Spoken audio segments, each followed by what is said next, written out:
Bosca. Y desde hacía mucho tiempo, posiblemente desde que empezó la editorial en el año 2006, este es uno de los libros que daban sentido a crear una editorial de literatura nórdica, porque Henrik Nordbrand es uno de los grandes poetas europeos vivos. Es un escritor danés que ha viajado y ha vivido en gran parte del mundo, también en España, en Vélez Málaga. Y su poesía reúne las contraseñas un poco que me enamoraron de lo nórdico, esa parte sencilla, íntima, la que no hay nada que sobre, cada palabra está cuidada, el huye de la rima, como lo dicen uno de sus poemas. Y era una deuda que tenía desde hace años, querer publicar a este poeta que conocí en una antología que me encanta, El Lumen, Nuestro amor es como Bizancio, traducida por Paco Uriz. Yo no voy a hablar del libro, voy a hablar especialmente de Paco Uriz, que el mes que viene cumple 90 años. Me hubiese encantado que hubiese estado aquí hoy, pero Paco está en un momento de salud un poco chungo. He hablado con él esta mañana precisamente para ver qué tal está, porque presentaremos el libro en Zaragoza en unas semanas. Y me hubiese encantado que hubiese a Madrid para que hubiese recibido el homenaje que se merece como el gran introductor que es de la poesía nórdica en España. Creo que son muchos los poetas y los lectores y los libreros que tienen que agradecerle mucho más de lo que se creen a Paco Uriz, porque en estos 90 años nos ha dado a conocer lo mejor de la poesía sueca, noruega y danesa, que son las tres lenguas de las que traduce. Lo ha hecho siempre con brillantez, y en el caso de nórdica es especialmente importante porque él fue, cuando yo viví en Tarazona un par de años, él fue el inspirador de la editorial y el inspirador de la colección de literatura nórdica. De hecho, el primer libro, Betsabe, es una traducción suya, y el otro día, escribiendo un texto que saldrá en homenaje a Paco por sus 90 años, vi que había colaborado en 15 títulos de la editorial, por lo cual es una presencia destacada, pero los títulos no hacen realmente no tienen relación con la importancia que tiene Paco Uriz para mí personalmente, para el catálogo de nórdica y para la literatura y la poesía en España, y para la poesía en general, no ya solo en la poesía nórdica, porque como digo, estos grandes poetas que a veces cuesta pronunciar y que a la gente a lo mejor no recuerda, han sido de enorme influencia en la poesía europea y también en la poesía de nuestro país. Son muchos los poetas que se reconocen deudores y herederos de esta manera tan cotidiana de escribir, ¿no? Que, como digo, a mí me entusiasma. Yo cuando hablan, con el caso de Nordbrand, de problemas del mundo en el que ha vivido, de guerras, de países algunos desparecidos, de historias personales e íntimas, lo hace como ahora nos contará Juan Marqués, a quien le pedimos habitualmente que escriba estos prólogos que nos alumbran y que nos invitan a descubrir a los poetas, porque creo que uno de los sentidos que tiene nuestra colección de poesía es, como sabéis, que son libros muy breves, son una invitación a descubrir a un poeta. Son 30 poemas aproximadamente lo que suelen tener todas estas antologías, y no pretendemos ser la editorial que más ha publicado de Nordbrand, ni la más importante, no somos sus editores de referencia, pero sí que pretendemos que quien no haya leído nunca a Nordbrand tenga la oportunidad de hacer con estos libros. Y es muy importante aquí el papel del ilustrador. Como ahora veréis, Quique es uno de los ilustradores a los que más aprecio. Él está siempre un poco quizá en casilla nórdica y condenado a la poesía, pero es que creo que la poesía y Quique funcionan especialmente bien. Es un enorme lector, y yo siempre que digo que cuando me preguntan qué tiene que tener un ilustrador, tiene que saber leer. O sea, dibujar no es ilustrar, dibujar es relativamente fácil, no para mí, que soy un inútil, pero para alguien que tenga poco de mano. Pero contar historias es difícil, y dialogar con un poema y hacerlo entrando en el juego del poeta, intentando ver qué hay detrás de cada poema, es especialmente arriesgado, y agradecido también, creo. Y el resultado en cada libro de Quique es diferente, porque Quique además es muy difícil que repita lo que ha hecho en el libro anterior, y a mí eso me encanta. Yo me aburro mucho con los libros. Aunque el libro funcione, cuando hicimos el de Emily Dickinson nos pidieron sacar más de Emily Dickinson, y tardamos años en encontrar también con Juan un formato diferente, porque no me gusta hacer dos veces lo mismo, ¿no? Como ya sin Bosca nunca dos veces. Pues Quique es así. Quique cada libro te acepta el reto. A veces, con frecuencia, de hecho voy a decir, con frecuencia no cumple los plazos, con frecuencia pasan los años y casi se nos mueren los autores. Pero el resultado siempre merece la pena, siempre es brillante, y este libro es una prueba más de tu enorme trabajo, Quique, que me encanta. De hecho, se lo llevé a Auriz hace unos meses, lo fuimos viendo y me decía, esto es como ver a Edward Hooper, que es uno de sus pintores favoritos, sí. Y estaba fascinado porque no sé, ahora nos contará si hay o no, pero para él lo veía así y estaba entusiasmado con el libro. Bueno, voy a pedir primero a Juan que haga primero una presentación un poco de quién es Nurbrand, de qué es para ti Nurbrand, sobre todo, como poeta. Di que te gusta, por favor. Sí. No, yo sé por qué lo dices. Sí. Y luego Quique nos contará cómo ha sido el proceso de creación, cómo es el proceso de creación de cada libro, y en este caso. Muchas gracias por acompañarnos. Gracias.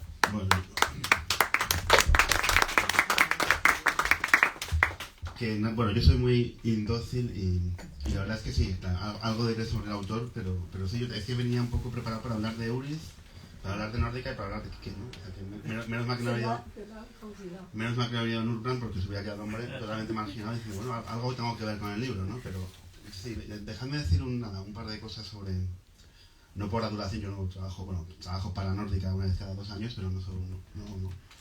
El no pertenecer a la plantilla me permite poder aplaudirles algo que yo ya he dicho alguna vez, pero que van pasando los años y sigue siendo igual y vigente, que es que Nórdica es la única editorial no especializada en poesía que está llevando a las librerías constantemente buena poesía, y que de alguna forma está en un momento de enorme confusión sobre lo que es la poesía nórdica, en vez de arrojarse a lo fácil o, digamos, obedecer las líneas que al parecer funcionan, o la poesía que, según muchas librerías, pues, es la que hay que exponer, pues Nórdica prácticamente, Nórdica es la editorial que de alguna forma lleva a los escaparates todavía, a los libreros en los escaparates, la única poesía buena que hay es la que hacen ellos, ¿no? O sea y aparte es una poesía muy variada, ¿no? De Lorca hasta poetas muy recientes, ¿no?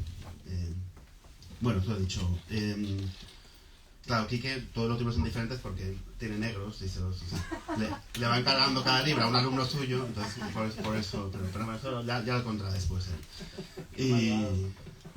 Y bueno, pues, sí, yo efectivamente me uno al aplauso a Francisco J. Uriz porque es alguien que efectivamente esto es algo que yo lo llevo también diciendo años, que se podría documentar, con un poco de tiempo, se podría documentar hasta qué punto Uriz ha cambiado la poesía española. Ya no, porque a determinadas traducciones, conforme han ido llegando algunas traducciones a nuestro idioma, gracias a él, en los poetas de la generación de 70, Abraham Grajera, Carlos Pardo, Perú, se nota mucho. Se nota que han leído cosas que Uriz iba sacando, ¿no? Se nota, es algo que se podría incluso investigar.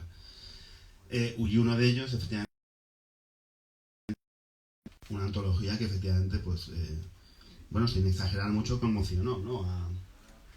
Yo era muy joven todavía y no me enteré. En el momento de la salida no estaba atento a estas cosas todavía, ¿no? Pero años después, cuando la leí, comprendí, ¿no? Lo que había pasado un tiempo antes, ¿no? Recuerdo artículos de Julián Rodríguez, por ejemplo. Julián Rodríguez escribió era un libro muy importante para él, ¿no? El de Nuestra Mujer es como dicen así. Y bueno, de alguna forma lo que traemos hoy es una antología de antologías, ¿no? Claro, el lumen faltaban los dibujos, las ilustraciones, ¿no? Pero sí, digamos, esta es una quinta esencia. Uriz, lo que nos ha, entiendo, o sea, algunos de los libros que hemos hecho juntos, yo soy el culpable de la selección, ¿no? En este caso no, soy yo solo el prologuista, pero lo que entiendo que ha hecho Paco es coger poemas que especialmente deslumbrantes de la gran antología suya, y también supongo que pensaría en la posibilidad de que no fueran ilustrables, ¿no? Entiendo. Bueno, ya lo leeréis, lo veréis, y Nurgrant es un representante perfecto, entrando ya por fin a lo que me pedía Diego. Claro, los que hace 25 años empezamos a leer poesía nórdica por culpa de Ulis, sobre todo, claro, éramos unos frikis, ¿no? Y en cambio ahora ya es una cosa como común, ¿no? Nos hemos acostumbrado y en parte también gracias a nórdica, ¿no? O sea, bueno, nórdica es, a ver, Martinson, Ekelöf, ¿no? Transtromer, Södergran, Nurgrant, o sea, no, seguro que se me olvida alguno, ¿no? Pero bueno, hacia esto lo sumamos, Kjellsmark, o todos los que Ulis ha ido traduciendo en otros lados, ¿no? O finlandeses, ¿no? Sarikoski, o pues, es que son todos, Mirta Tikkanen, ¿no? Un libro que también fue importante, Hyperion, bueno, al final, lo que sucede con los poetas nórdicos es que parecen incapaces de escribir un poema anodino, ¿no? O sea, parece que están genéticamente incapaces de escribir poemas, o sea, sean mejores o peores, pero que o sea, nunca obedecen, ¿no? O sea, por eso me gustan. Y son poetas que casi nunca hacen lo que se espera de ellos, también sorprenden, son poetas que se niegan y curiosamente, eso les crea también, hay una melodía común, ¿no? Hay algo que es puramente nórdico, que tiene que ver con un humor muy extraño. Claro, para nosotros son formas de mirar muy lejanas quizás, pero yo me siento muy cercano, curiosamente. Desde muy pronto me encantaban, ¿no? Todo esto o sea, y aparte incluso alguna vez, ¿no? Pues discutiendo con amigos, ¿no? Yo siempre he defendido que hay mucho humor, ¿no? En la poesía nórdica hay humor, pero por todos lados, ¿no? Y pasa incluso las sagas, ¿sí? O sea, estoy hablando de la poesía original, ¿no? O sea, yo leo la saga de Erik el Rojo, que también publicó nórdica, por cierto, traducción de Enrique Bernardez. Enrique Bernardez y Ulis son los dos culpables de que estemos aquí, básicamente. Y Bernardez ha traducido todo lo islandés, ¿no? Y las sagas, ¿no? Y las sagas, es que yo me parto de risa, ¿no? Igual es que porque esto, en fin, hoy estoy totalmente equivocado, pero es que me río mucho leyendo los vikingos y noto algo que de alguna forma se ha ido repitiendo, ¿no? En las generaciones siguientes. Y también hay otra cosa muy curiosa, y es algo que, o sea, los poetas nórdicos casi nunca hablan de hielo, ni de auroras boreales, que es algo que también eso les hace más impopulares, ¿no? Quizá por eso, o sea, a la hora de complacer tópicos, a la hora de ganar el premio Nobel, digamos, eso, o sea, un poeta andaluz tiene que hablar de toros y de cuchillos y de la luna roja y no sé cuántas, ¿no?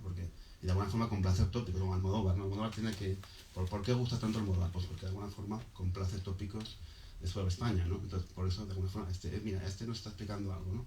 En cambio, quien vaya a buscar zorros árticos a la poesía nórdica se va a encontrar con Mesopotamia, pero no solo aquí, no solo en Nurland, sino que, bueno, los que lean esa poesía nórdica lo sabéis, ¿no? Que siempre se van a la mitología, se ponen a hablar de Prometeo, o sea, son poco fríos, o son muy fríos en el sentido de que no es fácil pillarles en el tipo de poesía, o los paisajes, o las ciudades, o en general la sociología que uno podría esperar y lo que uno encuentra en las novelas.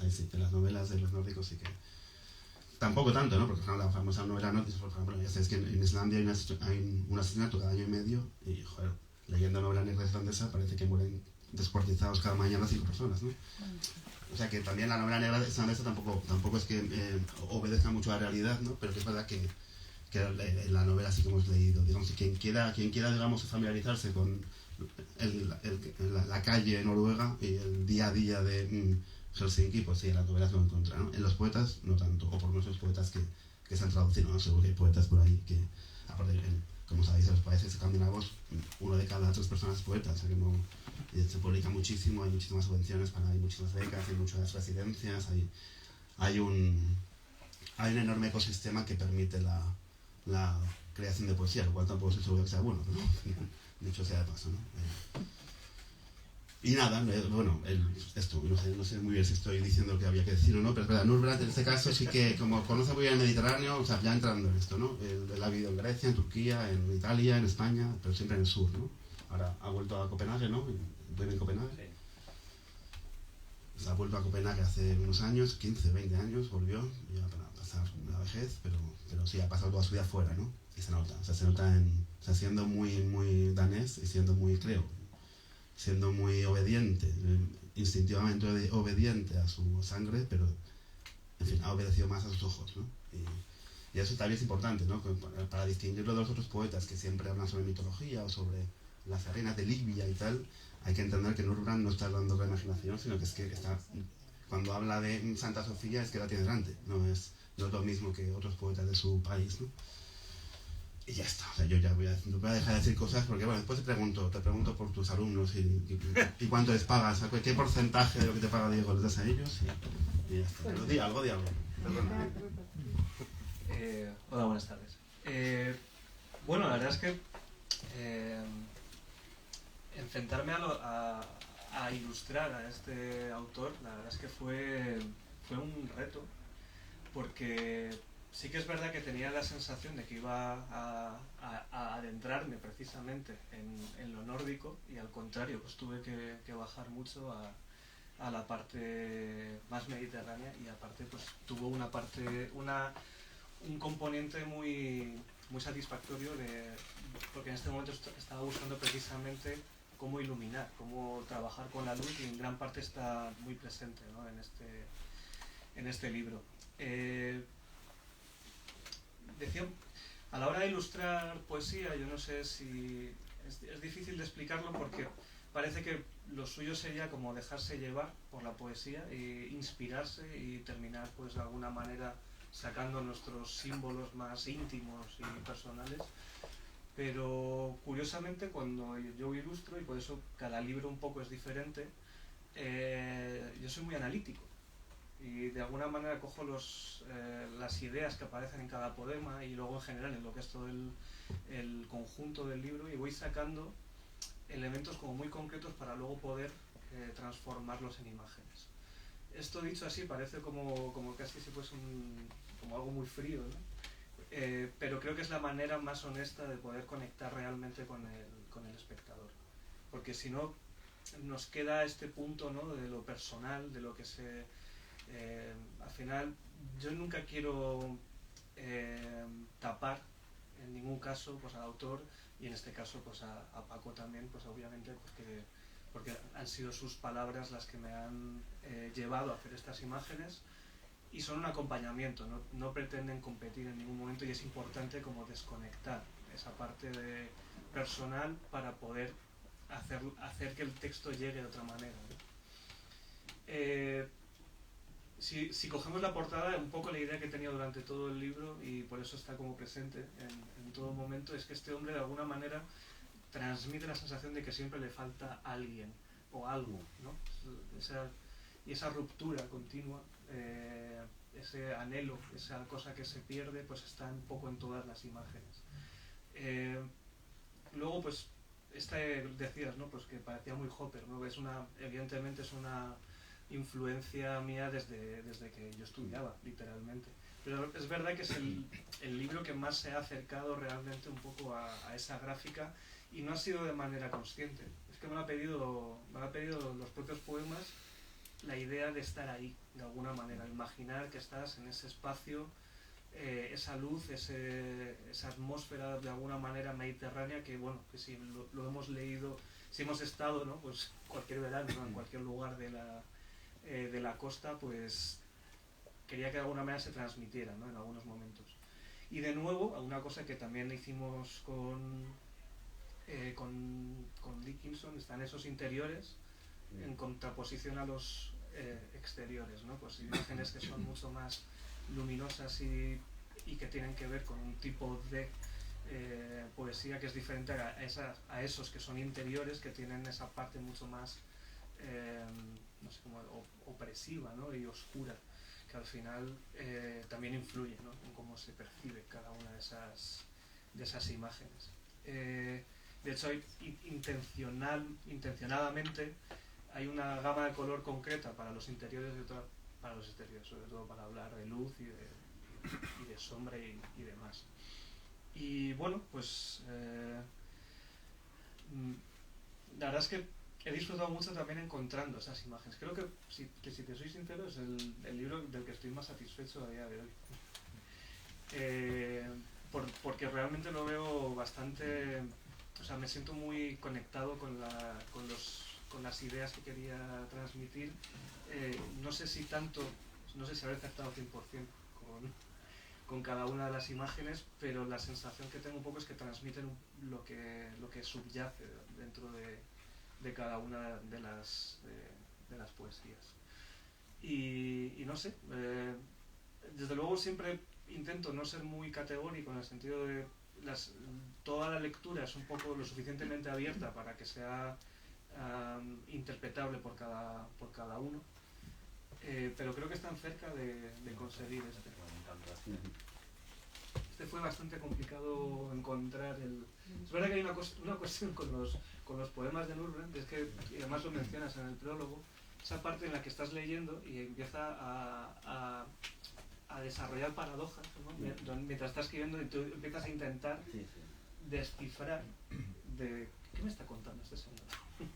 Y realmente luego te das cuenta que es parte, ¿no? de generar esa conexión con lo onírico, con lo que no tiene mucho, con lo que no se agarra, ¿no? a la realidad, más con la sensación.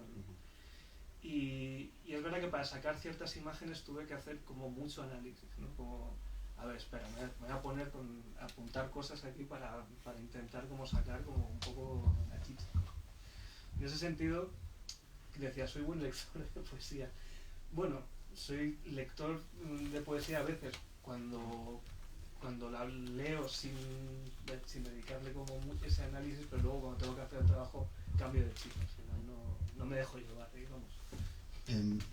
Sí, yo la verdad es que cuando me enteré que el siguiente era Nuremberg, pensé en que sí, o sea, ya empecé a pensar. Bueno, en realidad, de hecho, se parece un poco al de Cymborska. En algunas cuestiones. Sí, o sea, porque claro, o sea, tus ilustraciones están cercanas a las de Saltaré sobre el fuego, porque de alguna forma la poesía de Cymborska no está radicalmente lejos de esta, ni mucho menos. O sea, porque juega mucho a veces a la paradoja, a sorprender, el llevarte por un camino que después se burla de ti, poco menos, ¿no? Y entonces, claro, no siempre, ¿no? Supongo que hay 25.000 formas de ilustrar cada poema, ¿no? Por definición, pero que... Técnicamente sí. ¿Sí? Que técnicamente sí. Y como hay 25.000 alumnos, pues tú puedes repartir. Pero claro, sí, bueno, a ver, lo que quiero decir, que estoy diciendo fatal, es que me gusta siempre que nunca, tú tampoco vas a lo obvio, o sea que en general más ilustraciones son interpretaciones a veces, ¿no? Incluso a veces te la juegas y a veces incluso eso pasa sobre todo con Dickinson, ¿no? Estoy seguro que, claro, Dickinson se ha traducido 40 veces al español, hay 40 ediciones, tal, pero que al final creo que la nuestra fue que los poemas eran relativamente pocos y tal, pero que nuestra aportación al Dickinsonianismo era tu lectura, sobre todo, ni el prólogo ni la traducción, nada, o sea, realmente la nueva luz sobre Dickinson era el tuyo, tus dibujos, ¿no? Que sí que eran muy diferentes a los de estos últimos libros, ¿no? Pero sí que al final, eso, pues lo que dice Diego, es una forma de leer. Yo que soy bastante petardo en los libros, no me gusta leer, los dibujos me sobran, tal, al final me acabo convenciendo de que realmente es que las ilustraciones es un complemento. Bueno, que sobre todo es que es como una compañía, ¿no? Te da una pista, ¿no? Y hay poemas que yo no había entendido como claramente los has entendido tú. Sí, pero es parte también de la belleza, ¿no? De la poesía en general, ¿no? Que tenemos una visión, creo que cada uno, ¿no? Cada una que lee una poesía se queda con una visión que dependerá mucho de su vivencia, ¿no? De su mundo, desde dónde viene, qué es lo que ha aprendido, qué es lo que ha vivido, ¿no? A lo largo de los años. Y la mía es una de ellas, entiendo. Lo que pasa es que es verdad que intento que sea lo más neutra posible, entre comillas. O sea, intento que no marcar una lectura clara. Esto se lee así. La interpretación que tienes que hacer de esta imagen, de este poema, es esta imagen, ¿no? Siempre intento que quede como un pequeño resquicio o bastante amplio para que sea el lector el que termine. Sí, pero no te vas por las ramas, ¿no? Que hay otros ilustradores que veo que son como demasiado neutros, ¿no? Que un bosque. Bueno, o sea, no me comprometo demasiado, ¿no? Yo, mira, sí, suelto un algo pajarito sí y oye, pero no, es que el tuyo es que... Incluso a veces lo parece, digo, mira, aquí qué es que hago. Y no, después lo empieza a pensar... No, en la taza ha puesto una taza. Sí, sí, claro. ese decir que es de los más difíciles que... Pero ese seguro que era un secreto. No, que leches, no, ni hablar. No, pero eso, Ese era de los más incluso... difíciles porque la taza tenía un peso tan grande... Incluso los que parece que les he dado a los alumnos más perezosos y que esto, ¿no? Al final empiezas a mirarlo bien y dices, ostras, ya, acabo de pillar lo que quiero decir, ¿no? Es como un poco... Es como dibujos aquellos de los libros de cuando éramos niños, en plan de... Descubre el misterio, ¿no? Que había un dibujo con el cuento, entresacar, ¿no? Un poco la... Bueno, si eso se consigue, si eso aparece en la lectura de la gente, vamos, yo contentísimo, porque un poco la intención es esa, que tú puedas, después de leer el poema, decir, bueno, veo parte de lo que me está contando en esta imagen. Sí, eso me haría muy feliz, desde luego, si ocurriera. Si no, pues bueno, por lo menos no molestan. ¿Los ha visto él, sabéis? ¿No los ha visto ya? Sí, pues pero no. ¿Ha dicho algo? No ha dicho nada. ¿Está anunciado ya? No sabemos si supongo lo ha recibido ya, pero no ha dicho nada. Que te quería preguntar, Quique, porque es cierto que en los libros que haces con nosotros nunca eliges el camino más fácil, como decía antes, no te repites, y eso también tiene que ver con la técnica que utilizas. No sé si en cuántos libros, hemos hecho como 4 o 5 libros por lo menos juntos. Sí. Y en varios has cambiado de técnica en función de lo que quieres transmitir, de manera que la técnica está al servicio del trabajo. Cuéntanos cómo ha sido este libro, porque hay un elemento curioso que hablamos en estos meses, sí. Y me contaste cómo había sido el de este libro, que era especialmente, eso no sabías si te iba a servir para el resultado final, ¿no? El trabajo este en pequeño, ¿Cuál era? en miniaturas, que trabajaste primero como haciendo miniaturas. Sí. Bueno, el proceso de este libro fue como un reto en el sentido de, bueno, voy a trabajar desde lo muy pequeño y luego voy a añadir la parte más detallada más adelante. Entonces, literalmente el libro lo hice en sellos, muy pequeñitos. Y luego amplié y trabajé sobre esas imágenes, de tal manera que pude ver el libro entero en muy poco espacio y como si fuese pues una foto de lo que sería toda la atmósfera junta. Luego, pues bueno, el trabajo a partir de ahí pues fue ampliar esas imágenes y empezar a trabajar ya un poco con más detalle, pero sin irme mucho a cosas excesivamente barrocas, digamos que sea la palabra. Solo donde lo ha pedido y es muy pocos lugares he intentado pues eso, separarme un poco ya de la decoración y que fuera pues lo más inmediato de lectura visual posible. Y bueno, la verdad es que en ese sentido ha sido también otra nueva experimentación de cara pues a resolver un libro. De hecho, yo creo que eso encaja muy bien con la poesía nórdica, porque precisamente si algo no hay en la poesía nórdica es el barroquismo.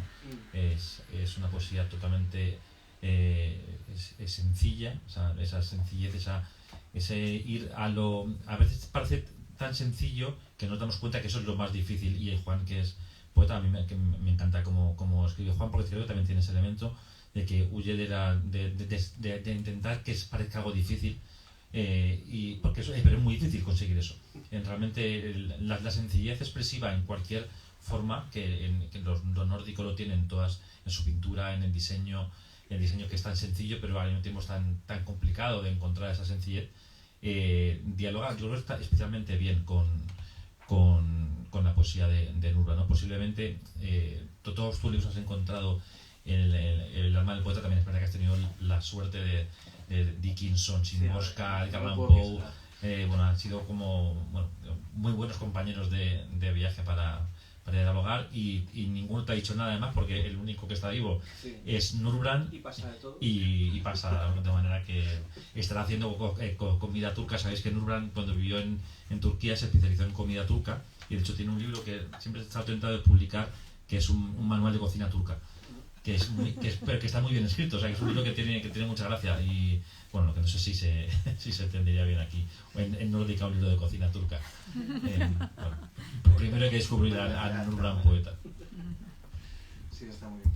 Claro, pero problema de las técnicas de Quique es que después al final el libro tarda 45 minutos en cada dedicatoria, ¿no? Entonces, No, eso ya... se forman las colas que... Ahora ya no... me acuerdo que, no sé con cuál era, que con un cúter que ibas cortando, que... El de Simbosca, Sí, la gente ponía caras de... Le voy a hacer lo mismo a él. Sí, pero después quedaba muy bonito. Sí, la gente te odiaba, pero después te perdonaba. Era bastante original. Sí, no. Pero tú tardabas 35 minutos y... Eso sí. Bueno, empalmabas con las 11 de la mañana al día siguiente todavía estaba con... Bueno, pero generaba expectativa, ¿no? Era una cola larguísima. Bueno, hay una premisa que... Es tan premisa que Diego y Quique todavía no saben, pero en enero es el centenario de Eugenio de Andrade, que es el mejor poeta de la mitad del siglo XX, la segunda mitad del siglo XX. Y el próximo libro es sobre... Ah, qué bueno. De que esto Diego todavía no lo sabe. Sí, pues llevas amenazando con ese libro años. Yo también lo sé. Pero, Sí. Prepárate para dibujar el Duero. Bueno, yo encantado, ya sabes. Le he pedido a Ana que nos lea unos poemas, porque claro, hablar de Nurbrand sin escuchar cómo suena Nurbrand es difícil. Te lo va a leer en danés. La verdad es que los podría leer alguien en danés, sería muy bonito. Lo dejo aquí, ¿vale? Sí. Los iba a leer una amiga que lee muy bien, pero que hoy no ha podido venir porque su madre está en el hospital. Entonces, bueno, yo sí que tengo que decir de Juan que El sus micro ahora. prólogos- El micro. perdón, que sus prólogos, que suelen ser de 2 o 3 páginas, pues son como un tratado de poesía y un tratado de... O sea, en tan poco espacio él se encarga de decir lo que siente por ese poeta, lo que es para él la poesía. De paso, habla de Nórdica y habla de Uriz y habla de Quique. Claro, Y es tremenda. Sí. Entonces, del final de su prólogo, justo la frase final, que yo cuando he leído a Nurbrand, lo que me parece, y se ve mucho en el tiempo de sus verbos a veces, es que no habla solo de la realidad como casi todo, como los poetas hacen, ¿no? Sino que habla de lo que tampoco no ha sucedido. Y entonces dice Juan al final: lo no sucedido también sucede, también cuenta, también importa, también actúa sobre nosotros, también ilumina y también pesa. Y yo creo que eso es mucho lo que es Nurbrand, ¿no? Me gusta. Bueno, hemos elegido unos poemas. A ver, vamos a leer. O a lo mejor alguien se podría animar también y leer uno que le guste. A ver, vamos a leer el primero, el que da título a la antología, que ha tenido mucha gracia porque no hemos contado lo del título, con Uri. Porque iba a ser lluvia, pero él decía que no, que tenía que ser llueve. Porque es un verbo y para él el verbo está vivo, tiene acción. Y Uriz, que es la persona de 90 años más joven que te puedes echar a la cara, decía que tenía que ser llueve porque es una acción. Está muy bien. Hemos tenido, creo que, 2 meses de conversaciones con Sí, Uri. sí. Es que somos zaragozanos. Sí, vaya dos. Era alguna... Y Juan dice lluvia y decía Uriz, llueve. Pero el título bueno está en el prólogo, no pasa nada. No os preocupéis. El prólogo se titula La lluvia en el café y el libro finalmente es Llueve en la taza. Bueno, pues dice, es China. El título del poema es corto, dice, es del libro Los 10 dormilones, que publicó en el 69, y dice: China contemplada a través de un aguacero griego en un café turco. La llovizna cae en mi café hasta que se enfría y se sobra, hasta que se sobra y se aclara, de forma que se hace visible la imagen del fondo. La imagen de un hombre con barba larga en China, delante de un pabellón chino bajo la lluvia, una lluvia torrencial que ha cuajado en rayas sobre la fachada azotada por el viento y en la cara del hombre. Debajo del café, la leche y el azúcar que están a punto de separarse, bajo el gastado esmalte, los ojos parecen apagados o vueltos hacia adentro, hacia China. En la porcelana de la taza que lentamente se vacía de café y se llena de lluvia, lluvia clara. La lluvia de primavera se pulveriza sobre la marquesina de la taberna. Las fachadas del otro lado de la calle semejan un gran muro de porcelana muy gastado, cuyo resplandor atraviesa las hojas de la vid, hojas de vid que también están gastadas como dentro de una taza. El chino ve aparecer el sol a través de una hoja verde que ha caído en la taza cuyo contenido ahora aparece completamente transparente. Pues es difícil leerlo porque el tío no puntúa. ¿Verdad? ¿Puedo? ¿Verdad? Tienes que leer tú, ¿eh? No, que va, no recetar nunca. No, quita. No, recetar jamás, ya me conocen. No, pero es sublime, o sea, realmente, joder, es que no sé si es sublime, o sea, es que en realidad es una poética.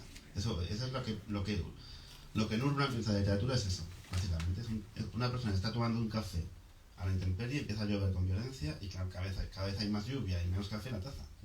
Hasta el punto de que al final se ve lo de abajo, ¿no? Se ve el dibujo de lo que no se veía por el café, se ve por la lluvia. Entonces, o sea, que lo que no controlamos, que lo sublime, al final arroje luz sobre lo que creemos doméstico y controlable y tal, o sea, esa mezcla de que la lluvia desaloje el café y que eso nos ayude a entender las cosas mejor y que además, bueno, eso tenga influencias, da igual. Esto es la poética, ¿no? Sácame de este, Javier.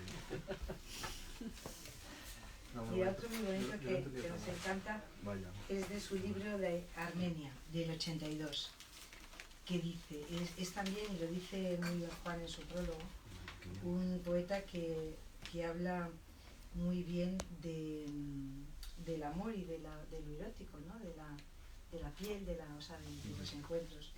Y dice, ciégame, sácame los ojos para que no pueda ver la historia en otra luz que la de mis recuerdos. Esa luz que es tan pobre que solo tiene fuerza para brillar sobre las cosas más sencillas y más necesarias. Esa luz que hace a la aguja del pajar revelar a gritos su escondite y que cae de la puerta entreabierta de una cocina sobre ese estercolero cuyo contenido revela mucho más que los noticieros radiofónicos y el último discurso del presidente. Bueno, pues este no era el rollo erótico. Será otro. Me he confundido. Al decir ciégame, sácame los ojos, digo, va a ser cosas esto. más raras entiendo. Pero pero es esto. ¿Qué perversiones más raras tienes? No, es verdad. Este es como un consejo para los detectives, ¿no? Que siempre dicen que en la basura encuentran más de la historia que... A ver, ¿cuál era el de...? ¿Cuál será? Pues será el de Nuestros amores como Bizancio, ¿no? Que es de un libro con un título muy curioso que es Oda al pulpo. No sé por qué. El libro se titula así. Y a ver si esto, porque me he pillado ahora que no ha llegado Mercedes y yo esto lo tiene bajo puntuación y... A ver, nuestro amor es como Bizancio. Tuvo que haber sido la última noche. Tuvo que haber habido, me imagino, un resplandor en los rostros de los que se agolpaban en las calles o formaban pequeños grupos en las esquinas de las calles y en las plazas hablando en voz baja. Un resplandor que tuvo que haberse parecido al que tiene tu cara cuando te echas el pelo hacia atrás y me miras. Me imagino que no hablarían mucho y solo de cosas bastante indiferentes, que tratarían de hablar y se detuvieron sin haber llegado a decirse lo que querían, y lo intentaron de nuevo y lo volvieron a dejar. Y se miraron mutuamente y bajaron la mirada. Los iconos muy antiguos, por ejemplo, tienen el mismo resplandor que el flamígero fulgor de una ciudad en llamas o el brillo que la muerte inminente deja en las fotografías de muertos prematuros en el recuerdo de los supervivientes. Cuando me vuelvo hacia ti en la cama, tengo la sensación de entrar en una iglesia que fue quemada hace mucho tiempo y donde solo ha quedado la oscuridad en los ojos de los iconos plenos de las llamas que los aniquilaron. Pues este es Los amores como Bizancio. ¿Qué me dices? Un mensaje bestial. Está bonito este. Bueno, aquí hay uno que él dice cómo escribe poesía, o por lo menos se titula Declaración pragmática, de Horario de Visitas, escrito mucho más tarde, en el 2007. A ver.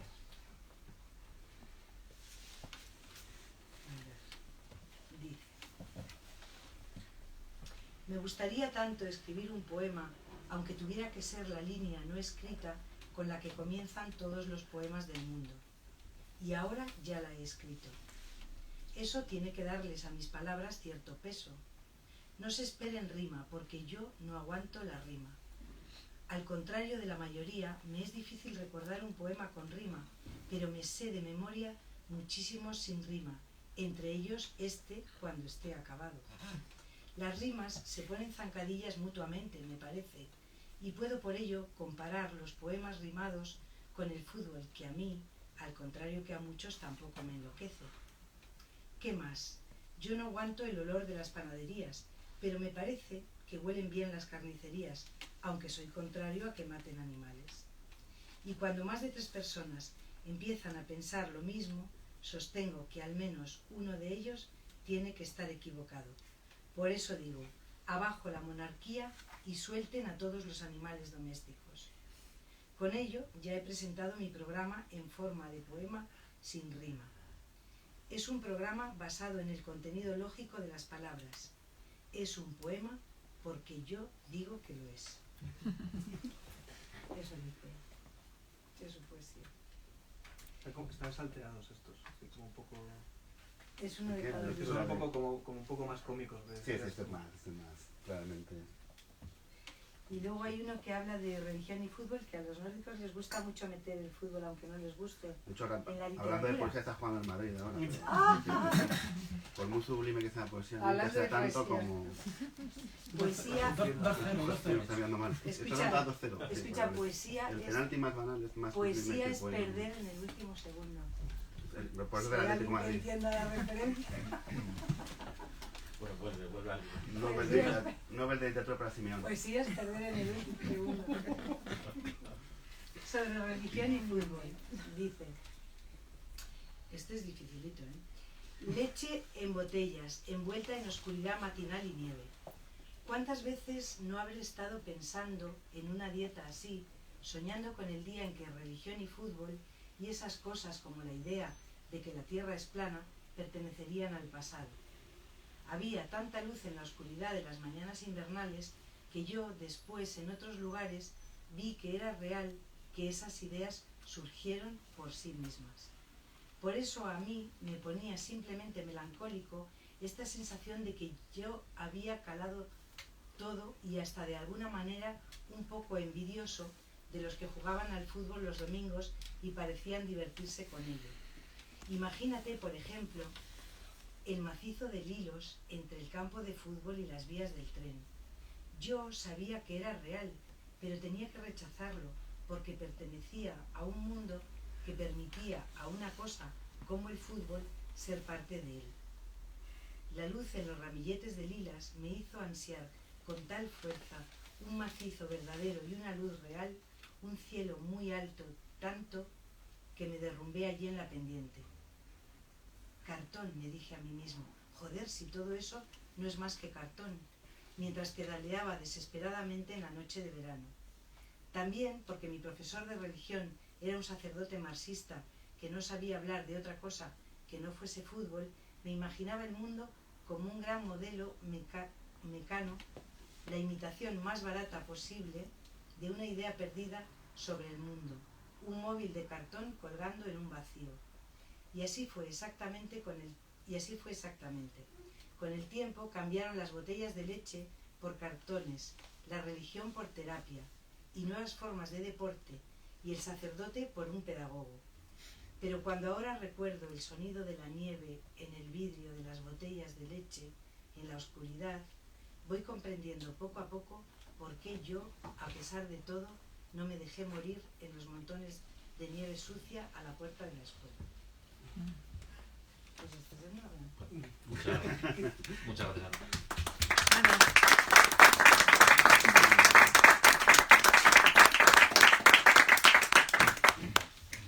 Bueno, es un buen día además para hablar de poesía y fútbol porque bueno, hoy se conmemora el asesinato de Pasolini, de manera que, bueno, un gran poeta y amante del fútbol. No sé si tenéis alguna pregunta. Ulises, Y Ulises también. curiosamente futbolero. ¿Ah, sí? Sí, antología sobre cuando... Y decía que quién era el escritor que había hecho un relato para regalarlo en Valladolid. Tony Lindgren, El Tony Lindgren. que hicimos nosotros también con el Getafe hace unos años. Sí. ¿Alguna pregunta? ¿Quieres hacer? Bueno, pues muchas gracias de nuevo por acompañarnos. Muchas gracias, Lola, Alberti, Juan, Quique. Cualquier libro ilustrado merece la pena, y cualquier libro dedicado por Quique merece muchísimo la pena. ¿Sabe? Nunca hago la parte, el trabajo comercial, pero es que de verdad un libro dedicado por Quique es todos los ilustradores dedican bien, pero Quique hace cosas muy, muy especiales. No sé qué hará esta vez para llegar a tiempo y podernos ir a casa. Muy sencilla. Pero seguro que merece la pena. Así que no os perdáis el libro. Vale. Gracias. Muchas gracias.